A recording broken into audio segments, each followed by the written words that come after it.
এই খাবারগুলা কার কার পছন্দ কেউ কি জানেন এটা কিসের শরবত? এটা হলো একদম ন্যাচারাল জামের জুস, মানে হাতে চিপে বের করা হয়েছে এই জুসটা। আর ছিল পেঁপে। এটা যে খেতে কি ভালো লেগেছে, একদম অমৃতর মতো মনে হয়েছে, এত ভালো লেগেছে আমার কাছে। আর এই যে আকাশটা দেখেন কীরকম মেঘলা হয়ে রাগ করে বসে আছে, একটু পর পর শুধু ও ঝেড়ে নামছে। আর এই যে এই এগুলো হলো কি যেন নামটা এইমাত্রই ভুলে গেলাম, করম চা। দেখেন এইমাত্রই ভুলে গেছি, করম চা এত সুন্দর হয়েছে, আর এর ফুলগুলো যে কি সুন্দর। আর এইসব দেখে টেখে এখন রান্নার প্রস্তুতি চলছে। রান্নায় আজকে পাঙ্গাস মাছ। আমার বাসায় তো পাঙ্গাস মাছ এত পছন্দ, মনে হয় অন্য কোনো মাছ এত পছন্দ না, এই পাঙ্গাস যত প্রিয়। আর এই যেই ছোট ছোট মাছগুলো একদম তেলে ফ্রাই করা হয়েছে, এটা যে খেতে কি মজার, আমি তো দেখে একটা একদম মুচমুচে মুখে নিয়ে নিলাম। আর এই যে ছোট মাছ দিয়ে ডাটা চচ্চড়ি করা হয়েছে, একটা আলুর সাথে দিয়ে পুরা পুরা করে। আর আজকের মাছগুলো ভাজা হবে, একটু বড় বড় করেই পিস করা হয়েছে। মাছের থেকে একটু তেলও বের হয়েছিল, সেই তেল দিয়ে, বলে না মাছের তেল দিয়ে মাছ ভাজা, সেই অবস্থা আর কি।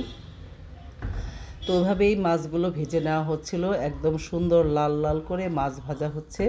এই মাছগুলো খেতে কিন্তু অনেক ভালো লাগে, আমার তো ভালো লাগেই, আর বাচ্চারাও অনেক বেশি পছন্দ করে এই মাছ ভাজাটা খেতে। আমার ছেলের তো অনেক পছন্দ এই মাছ ভাজা। যাক, মাছ ভাজা হচ্ছে, আর সাথে আমি একটা শাক বানাচ্ছি। এই শাকটা কে কে খেয়েছেন বলেন তো? এটা অবশ্য শাক বললে আমি জানি না, তেলাকুচা পাতা আছে এটার ভিতরে, আছে নিম পাতা। একটু তিতা খাবো, কারণ খুব ভুগছি অ্যালার্জিতে, তাই ভাবলাম একটু তিতা খেলে মনে হয় ভালো লাগবে। তেলাকুচা পাতা আর নিম পাতা সুন্দর করে রসুন পেঁয়াজ কাঁচামরিচ দিয়ে একবারে বাগার দিয়ে সুন্দর করে বসিয়েছি, ভাজা ভাজা করে নিব।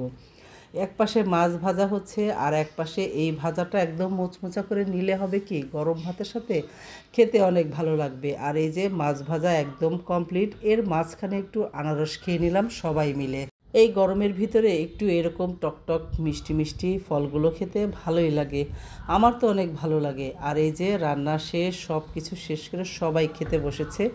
ছিল বুটের ডাল, এটা অবশ্য মানে গতকালের বুটের ডাল ছিল, এমনি পাতলা ডালও ছিল। সবাই মিলে একসাথে বসে খাওয়ার মজাই আলাদা। আর দেখেন মুক্তর অবস্থা, একবার মাথায় হাত দেয় কী করে। সবাই মিলে আমরা খেয়ে নিলাম একসাথে বসে। আর আমি তো খাচ্ছিলাম ওই যে শাক, এটা তো লাবণী মুখে দিয়েই বাস মুখ থেকে থুতু দিয়ে ফেলে দিছে, কিন্তু আমার কাছে তো অনেক ভালো লেগেছে, কারণ একটু তিতা খেতে, কিন্তু খুবই মনে হয় উপকারী, এইভাবেই খেলাম।